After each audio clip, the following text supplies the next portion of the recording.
তো দর্শন করলাম তিরুপতি বালাজি। ওইদিকে সবাই প্রদীপ জ্বালাচ্ছে মনস্কামনা পূর্ণের জন্য। হ্যাঁ, আর পিছনটা হচ্ছে লাগেজ সেন্টার, মোবাইল সেন্টার। ঠিক মন্দিরের এই হচ্ছে মন্দিরের সামনে খাচ্ছি।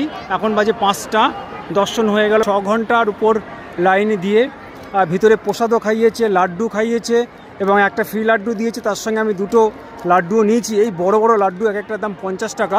যাই হোক, তার জন্য এই দেখুন একটা ব্যাগ আছে, ব্যাগের ভিতরে আমার লাড্ডু আছে। দেখুন লাড্ডু, দেখুন একটা ফ্রি আছে, 2টো কিনেছি। তো ব্যাগটার দাম নিয়েছে 10 টাকা। আর খিচুড়ি প্রসাদ ওখানে অসাধারণ খেয়েছি, অপূর্ব খিচুড়ি প্রসাদ। আর এই মন্দিরের সামনেটুকু দেখুন, আপনাদের দেখাচ্ছি, ওয়েদারটা ভালো। তো আমরা যখন ভিতরে ছিলাম এখানে বৃষ্টি হয়েছে হালকা। আর এই 5টা বাজে, এখনও সূর্য অস্ত এখনও যায়নি। তো অপূর্ব সুন্দর পরিবেশ, ঠিক আছে, অপূর্ব সুন্দর পরিবেশ, কিছু বলার নেই।